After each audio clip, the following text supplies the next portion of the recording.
Quand le dissident soviétique Alexandre Solzhenitsyn, prix Nobel de littérature, passa à l'Ouest en 1974, il fut accueilli sur quantité de plateaux télévisés pour parler du totalitarisme et du goulag dont il était l'un des survivants. À cette occasion, il a surpris et choqué nombre de ses admirateurs lorsqu'il a déclaré que la Révolution française était, au même titre que la Révolution russe, une grave erreur. Il avait agressé l'inconscient collectif des Français très attachés à la Révolution, à ses grandes figures et à sa mythologie. Edmund Burke se trouve dans une position similaire. Son grand crime, c'est être opposé avec force et talent à la Révolution française en train de se dérouler dans un très grand livre intitulé Réflexions sur la Révolution de France, publié en 1790. Cet auteur est particulièrement mécompris dans le monde francophone. On dit de lui que c'est un auteur réactionnaire. En réalité, il s'agit d'un auteur authentiquement libéral. Plus précisément, c'est un libéral conservateur, adepte d'une monarchie constitutionnelle.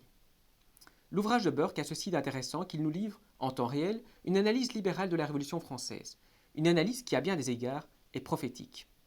Quand on lit cet ouvrage, il faut constamment garder à l'esprit que la Révolution anglaise, la glorieuse Révolution, a déjà eu lieu en 1688, soit un siècle et un an avant la Révolution française, qu'elle a permis l'installation d'une monarchie constitutionnelle et parlementaire en lieu et place de l'autocratie des Stuarts.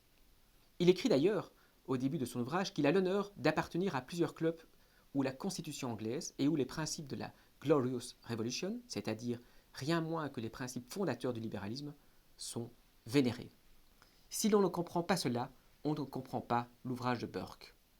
Burke n'est en rien un défenseur de la monarchie absolue.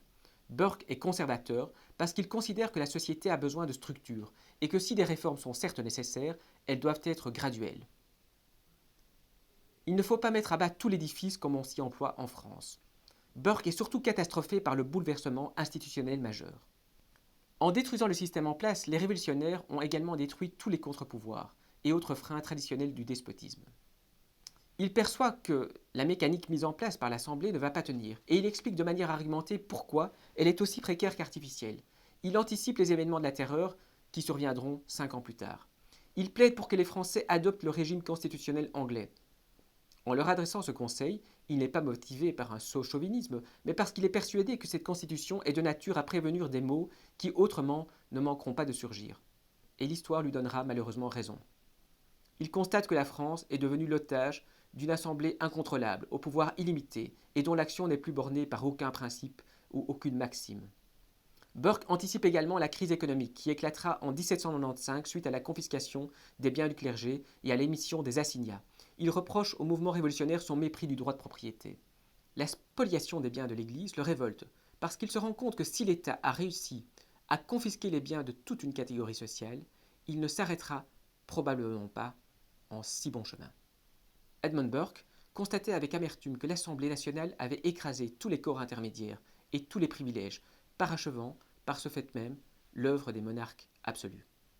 Tous les freins et contre-pouvoirs anéantis, le champ était désormais libre pour une grande dictature. Prophétique, Burke prévoit 10 ans à l'avance le coup d'État du 18 Brumaire en 8 et l'irrésistible ascension de Bonaparte. Devant cette faiblesse d'un des pouvoirs et leur instabilité à tous, l'esprit de faction et de rébellion l'emportera dans le corps des officiers, jusqu'au jour où quelques généraux populaires, capables de se faire aimer de la troupe et doués d'un sens véritable du commandement, attirera sur lui tous les regards. C'est par son ascendant personnel qu'un tel homme se fera obéir des armées. Dans l'état présent des choses, il n'est pas d'autre moyen d'assurer l'obéissance militaire. Mais dès l'instant où cet événement se produira, cet homme qui sera le chef effectif de l'armée sera votre maître, le maître de votre roi, ce qui ne compte guère, et de votre assemblée et de votre république tout entière. Comment aurait-il fallu procéder ?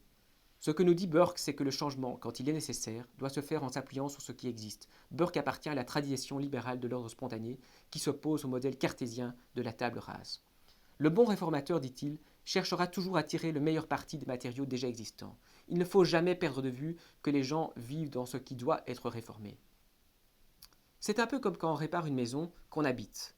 On ne peut pas faire n'importe quoi. De la même manière, on ne peut pas se livrer à toutes les expérimentations avec ce matériau vivant qu'est l'humanité, comme l'ont fait malheureusement les dirigeants totalitaires du XXe siècle.